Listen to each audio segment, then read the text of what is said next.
What were you doing prior to politics, apart from the teaching and apart from the debate training? Yeah. So I've always loved teaching. So when they took away the opportunities for me to teach in Malaysia, so then I could no longer become a debate trainer, part-time lecturer, researcher. But I was still lucky enough because I've built a decent portfolio to teach abroad. So then every year I'll fly to Qatar about 2 or 3 times. I'll go to the UK in November for 3 weeks. I'll go to China, Taiwan. So by the end of my teaching career, before I joined full-time politics, I was privileged enough to be able to teach in more than 25 countries or debate in more than 25 countries. And to me, that has left a strong impression on me because when I went there, because I don't come from a luxurious family, so everything I had to pay on my own. And when I went there, you know, really, I don't even know who these people are. For example, when I went to Pakistan, I've never met with any one of them in life. They invited me to go and teach there and to run an international debating competition there. I just went. I mean, took out my bag. Dude, Only told my mom when I was on the plane because if I had told my mom before, she would confirm saying no. confirm say no. Correct. It's not So, about permission, it's for business. Correct. And mind you, right before my flight, there was a bombing in Lahore, the city which I was visiting. Oh my panic, lord. bro. Yeah, Your so mum. obviously, so only when I was in the flight, I was calling my mum, how's everything? And I was like, where are you at? In the flight. Oh, flight where? Kedah, Penang, to Pakistan. I was like, what? Dude, how old were you, bro? Then I was, I think, 21, 22. Wait, what? You know, God. you just Qatar, bro. My No God. lah, because I graduated from military school. So, but after graduation, my mom started to trust me a lot more. Okay. So I could fly around on my own.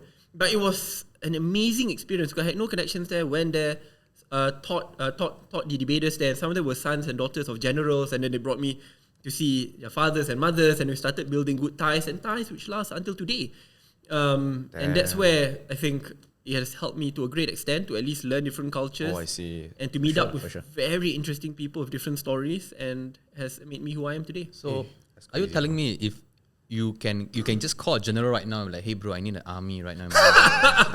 Yeah, that's somehow what possible, is I it? don't know whether it works. Bro, I want Malaysia to be a strong democracy, not a dictatorship lah. Bro, generals, bro, when you enter the house, right, were there guns and stuff? No lah. Sorry, bro, I have this bad social media image in my mind right now. But to me, I think that's crazy though. Like, you get to travel so many countries. That means your world view must be so open. You must have seen everything. I mean, most things compared to a lot of the typical average Malaysian. And to be honest, that's the best time in my life, you know.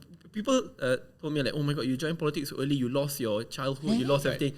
No, my childhood was in university. I forced myself to do everything universities, right? When I was in my first year, I made a deal with my university. If I'm able to break Asia's record, they will hire me as a lecturer to be the youngest lecturer, because if not, there's a criteria. You need to have a degree, master's, PhD. And obviously, to their surprise, we broke the record, and then immediately they had to hire me the second year. So then, promise already, bro. yeah, exactly. So then I already had a decent income.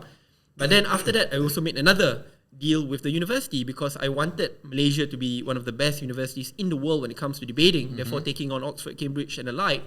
But I said, then you have to give me some flexibility to train, to network, to travel abroad.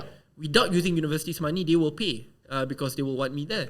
And the university gave me flexibility. So in the end, I think the timeline I spent in university, let's say a semester is about 5 months. Yeah. I think 3 of the months I'll be abroad.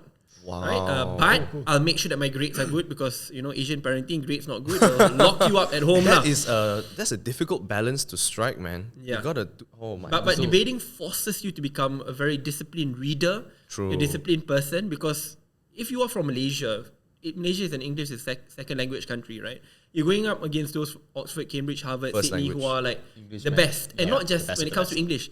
They've started debating since they were like 6, okay. 3 years like too much lah. 6, 7 years old. So they are very fluent speakers, they are global citizens, they know issues really closely. Yeah, so for sure. What we lack in early development, we had to catch up. But one thing Malaysians have, once they put their mind to something, we will bloody take a sledgehammer and break every single wall in front of us if need be. So in the end, that's why it's not just me. Many juniors after me kept on breaking records after records. And without people knowing, in the global debating scene, at one point in time, Malaysia was ranked 2nd in the world. Second in the world? Who's first, bro? Wait, At that point in time, it was either Harvard or Oxford. Oh, okay. Yeah, we were 2nd in the world.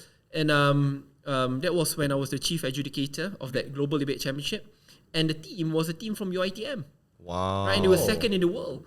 And it's not like you're mighty poor and you can't cheat debating. How right? you debate? Yeah, and Cannot, they were bro. amazing, right? And one tournament after another, we just kept on breaking records till the point today, Malaysia will always be in a global debate Wait, scene. so you are telling me after achieving all these records, they took it away?